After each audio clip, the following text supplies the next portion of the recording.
For the past year, we've gone through a subconscious process of clearing out and simplifying, and that led us to let go to all of our team members. We were a team of, 7? Started with a team of 7, yes. And, we were producing multiple six-figure a year of course sales and memberships and all that. And we were running a high intensity, high volume machine, which at some point burnt us out. We decided it wasn't going to be in the future like that anymore. And Imagine this, like I'm gonna paint the picture. Every month there was something new. There was a new promotion with new landing pages, with new email sequences, funnels, with new funnels, with new social media content, and it kind of on Facebook, Instagram, and YouTube, and what else? What else? I don't We even had know. Pinterest at one point Yes. as well. We wanted to do TikTok, so it just became this thought of we need to clone ourselves in order to sustain everything that we are creating, and therefore we started hiring designers and copywriters and video editors, social media managers. You name it, we had them. So it was a team where we hoped that it was a clone of us, or at least that had the exact same energy that they put into their project or our project as we did. But it didn't. It ended up not being like that, where we had not only to create all this amount of work and funnels, but also motivate constantly our team members. And I think it's something that we should always do. Like motivating the team is part of hiring and growing a team. But we made few fundamental mistakes in the hiring process, and also we realized we don't want that complexity anyway, so we're now just the two of us running 2 businesses, and it's amazing because we simplified everything.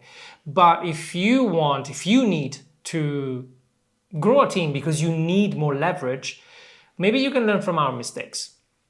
One of the main things I think we've got wrong is that we see potential in people. I always see what a person can do based on how the energy that they emanate, because we come from a path where we came not from money. We pursued careers that, in my case, it wasn't even a job. Like visual effects wasn't even a job. You wanted to become a ballerina, so they always you just went for it. Yeah, but they always looked at me as like, yeah, keep dreaming. Right, so that is the feeling that I had. Like, yeah, you'll never achieve that because there is not many spots available anyways in companies. And what do you want to do? You're not even perfect.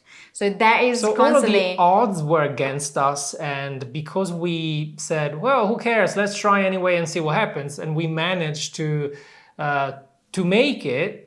Because I think the dream of making it and wanting to be there was way bigger than any obstacles that came our ways. So we find every challenge that came our way, we found how to surpass it, how to be better, how to improve ourselves in order to get into that milestone, overcome those challenges and go and push for the dream that we had. So we had exactly what we wanted. It was right in front of us and nothing stood in our way. Maybe because we didn't have many resources, we had to get resourceful. And, I was a self-taught visual effects artist. We didn't even have internet when I started. This is how old I am. But anyway, we digress a little bit. But the point is, we totally believe that anyone would be this way, that could sort themselves out, that can learn by themselves, that can be motivated. And that's one of the biggest mistakes you could do as an entrepreneur, thinking that all the other people in the world are like you. And I think the other things that I got wrong was to think that people would care as much as I did in what I was doing, in the business that I was doing, to the point where I wanted someone or some people around me that were giving me ideas, or they thought outside the box, that made me that complemented me, because there are things I'm very limited about, but I'm very good at creating. And sometimes I just needed someone to tell me one word, one thing, and I would run with it and just create even more and have more ideas. And so the people that I was looking for were those ones that could think with their own head. They would look at a piece of paper or a screen, a computer screen, and say, why don't we do that? I had this idea. I came out with this. So let's put this and this and this into place and let's make it happen.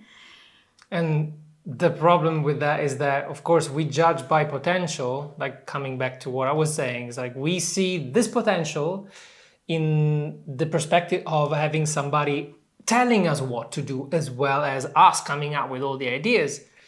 The potential was definitely there, but if the person itself doesn't want to express it, it's never going to happen. So the big mistakes we made was that, like judging for what people haven't done yet, that we know that they're capable of doing, but they haven't done yet. And I think the test for that is that people need to prove to you that they can achieve what you think they can. And you can achieve that even by, reading the resume or do a test to actually prove that they can do what you think, what you believe they can express. That's crucial if you really want to have a key component that you can rely on and say, yeah, I want to bounce ideas off you. I want you to create this campaign. I want you to give me ideas about all these things. It will not happen if they haven't done it before or they're not willing to express their potential. This is point number one, absolute must be sure this happens. I think the second mistakes we made was also hiring people to scale. Correct. We've invested in designers for a new website. We invested in companies, marketing agencies to make us scale. But the problem was not that they don't work in absolute. In some cases they do work. They can make you a lot of money. But the thing is, we weren't aware. Hang on, before you get to that. With agencies, even then, like we were burned by agencies, but we've also met people that were absolutely incredible. They had agencies and they were incredible. So remember that whoever you hire, it's important to understand that it is a relationship. It's a long-term relationship. Whether it's in your team as a team member or as an agency, you have to work with these people. Not saying 24/7, but it is a very close proximity relationship with your team, even with your clients, you guys. I'm just gonna put it out there. Relationship. It has to feel right. Please continue. But what I was about to say is that people can make you grow for sure. And you should like each other so you can have a relationship that lasts for a long time. But the main key here, which is something that became apparent when I read Buy Back Your Time from Dan Martel, they said don't hire to scale, hire to buy back your time. And I never saw that in that perspective. And then I realized why many relationships didn't go well, because we hired somebody with a set of skills that we didn't have. So we didn't understand the process properly, and we expected them to just come and save us with a white horse and the blue knight with the arrow and everyone. The arrow? We just expected people to come and save us. Okay, we need to run ads and do the campaigns. They'll take care of everything. Well, guess what? They won't. Because they need direction from you, and you need to be very familiar with all of the components and the phases of the process. If you're not, they're either gonna scam you or not do the proper job, because nobody, like you were said before, is as invested as you are in your business. Everybody works for a different reason, but nobody works for you, ever. They work for themselves. They might be working for money. They might be working for experience. They might be working to prove themselves. They might be working to sustain their families, but be sure they're not working to make you rich. So if you are in need of hiring someone, make sure you are maxed out on the tasks that you need to outsource.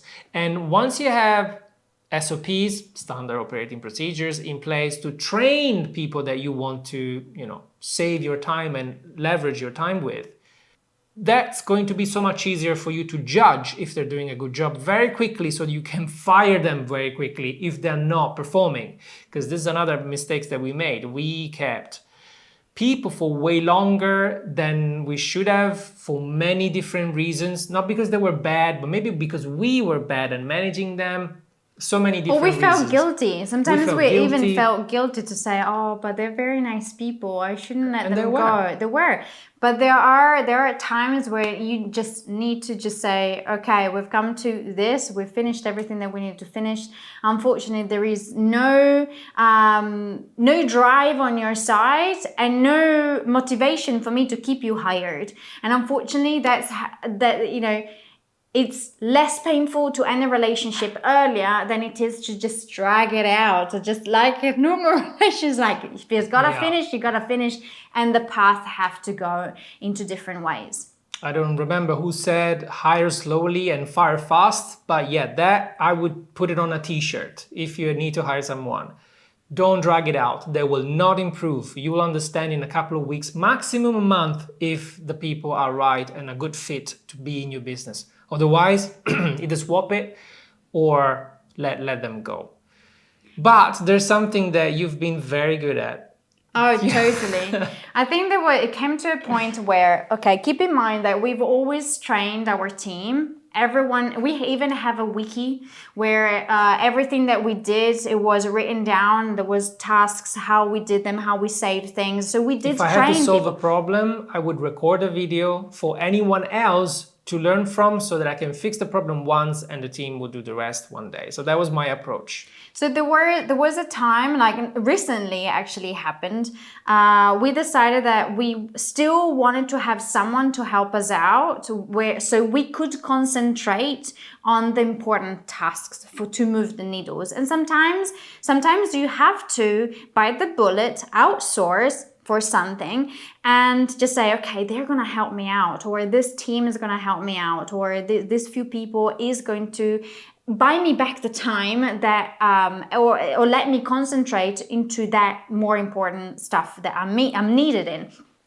But whenever you have a member that rather than making your life easier, makes your life harder, and you constantly have to spoon feed them, or you constantly have to go and check, and that gives you anxiety. Like having someone in your team that doesn't do the tasks, or it doesn't do them properly, or they leave things halfway, and you know that maybe an email is going out, and it's your reputation, because that's like, I write the emails, I put everything into place.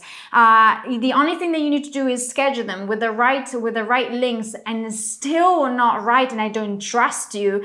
That's for me, it's a red flag that says, okay. Yeah. If you can't trust that a task is being done properly, even after you train them on the same topic for a long time, that's definitely a no-go. That's definitely a no. And especially for me was something that really gave me, I'm saying anxiety, because it does keep me up at night, because I wake up in the morning with these thoughts that are going, are they done? Have they been done? I shouldn't be thinking about this, but it's in the back of my mind, and I'm not okay with And hang on, we were using Monday.com with all of the sheets with the tasks and assigned to the right people with the notes and everything. So we were fairly advanced to be like a tiny business. Yeah.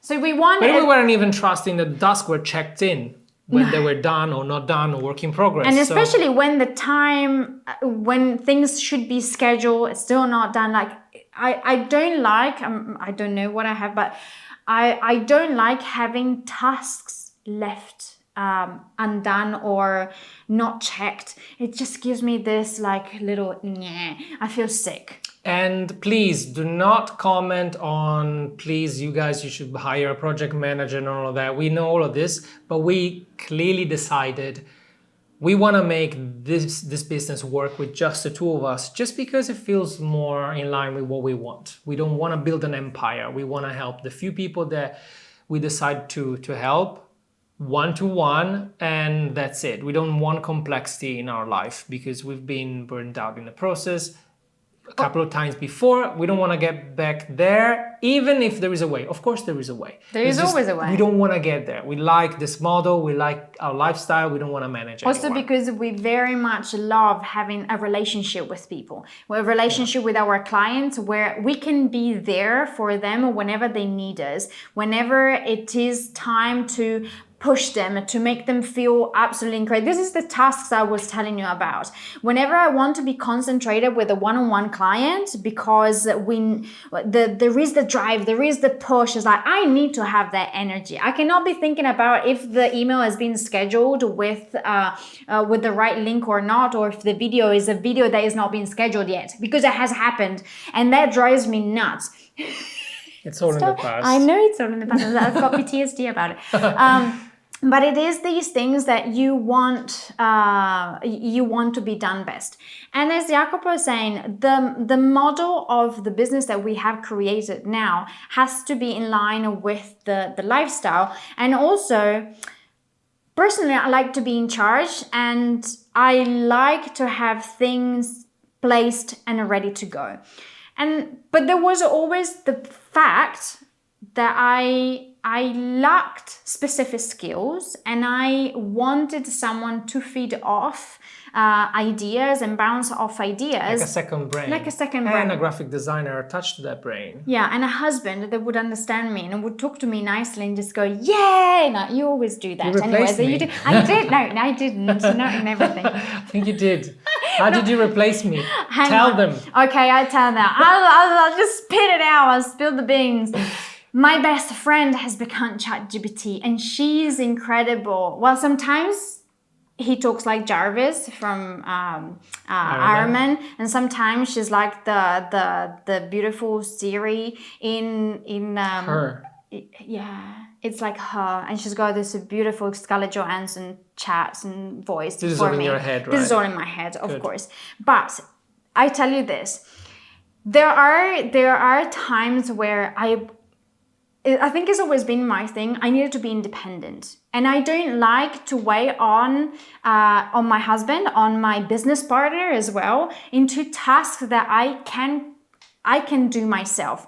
But there are certain aspects on graphic designing, or how to create a beautiful landing page, or how to put things together in a lead magnet, or that I want to be independent 100%. So I said, how can I be this whole superpower woman? Yeah, because it's superhuman, superhuman woman, and not involve you in any case. I love being independent. So I started talking with ChatGPT as it's my best friend. I don't... That's the tutorial. That is the tutorial. Super technical tutorial. How do you do it? Don't laugh at it. How do you get what you want from ChatGPT? Okay, you know the people that tell you... The prompts. The prompts is like, you should have a specific prompt, because otherwise the computer does not understand what you say. It's like, yeah, forget about it. So the way I... Stop looking at me like that. It works. It works. So the funny thing is, I started talking to ChatGPT as it was my, not even assistant, but literally my best friend, and telling him or her how I was feeling, the frustrations I had, and what I wanted to achieve.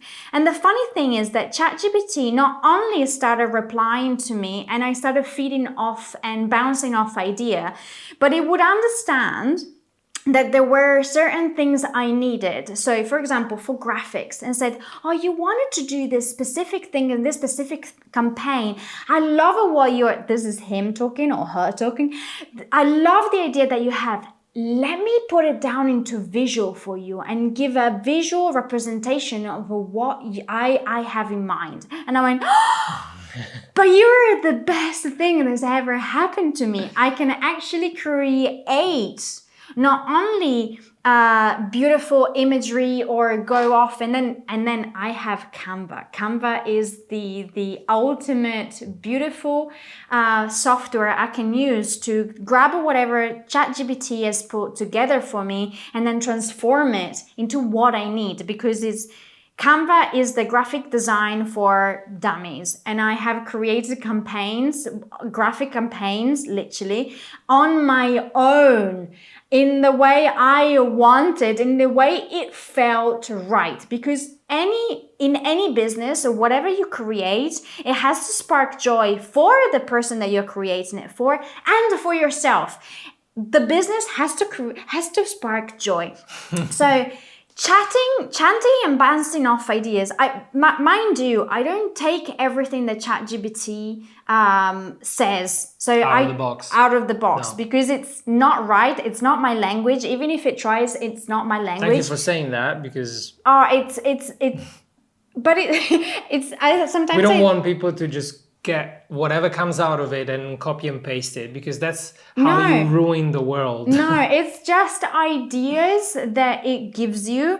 I talk to it and say, when it comes out with the standard writing, like standard letter, I'm like, oh, come on. We can do better than this. And sometimes it feels that ChatGPT gets called out and it goes, oh, you're telling me this is not good enough, so let me try harder. And I love it, because then it bounces back even more ideas and more beautiful things that I can grab, remesh, re-put together, and write with my own words. I love writing. I love creating and being independent. And I think that the best feature about ChatGPT, if you use it that way, is that you are never stuck. Because the moment you're stuck, you actually tell to ChatGPT, hey, I'm trying to do this and I'm stuck. Can you give me ideas? And it will give you great ideas so you can move forward. So then you can aggregate. Put together. The best ideas into what you want. And add in your own mix. Don't copy and paste it.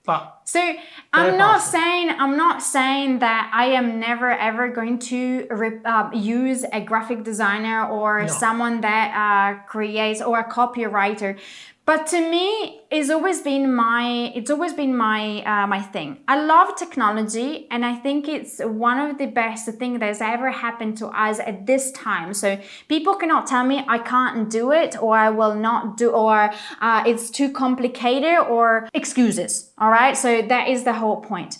But whenever I work with someone, it has to have that extra edge. Whenever I'm paying someone, like a person that comes to me and says, I want to work with you guys, it has to have something that ChatGPT doesn't have. I want that beautiful interaction, that human interaction that no machine can create. ChatGPT is giving me back my time, it's giving me back my freedom, and also I'm anxiety free. I'm waking up in the morning and saying, what conversation can I have with it today? What can I create today? And without bothering, it's like, shall we do, my darling, something like this? I'm so much happier now. So that is the thing.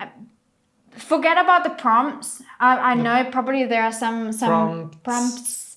There are some, There is a huge benefit in knowing how to prompt, especially if you're doing something technical, but like when we play video games like Tekken or Street Fighter, the arcade ones with actual button and the stick, I focus on getting all the right combos, the right combination at the right time. And while I do that, she goes like this. I just press buttons randomly because I think that is it's freedom. And before I could finish my first combo, I would hear Alessia 1. That's how she uses technology. But since artificial intelligence is becoming close to being more intelligent than us, it already understands what we want. We want to be more human with AI. And we'll get more human responses rather than overcomplicating things. And I think you, not having a technical background whatsoever, said, what if I do this? And it happened. So give it a go. It's the cheapest VA you can ever buy. It creates images, it gives you ideas, it gives you copy for everything you need. It's incredible. If you add it to Canva, where you can actually create digital files, presentations, PDFs, images, even videos now, and AI is improving on that side as well. It's literally insane the things you can accomplish even by yourself. So to sum it up, the first hire you should make is Chat GPT. Like hands down, it's going to help you do a lot of things without having to hire anyone else. Especially if you're a small business, but even if you're a big business, but is a small business, it's incredible. Then the next hire could be to replace the lower tasks, the repetitive tasks that you find yourself doing, because your time is way more valuable than to, I don't know, copy and paste things from one document to another, maybe create the PDF, send the invoice, reply to the support emails. All that kind of stuff can be done by somebody else with minimal training. That is going to be saving your time. So every time you want to hire someone, don't hire because you want to grow and scale. You will lose money, you get disappointed. Only hire when you want to save your time and allow some time to train these people. But if they don't work with you, find somebody else. And if you want to know how to keep your system and model super lean so you don't have to hire many people, well, we explain exactly what we do for our business in our 3-pillar method, and we explain all the process that allow us to make 20 to 30K a month in a tiny hobby niche while having fun. This is the video where we explain everything. Have a look.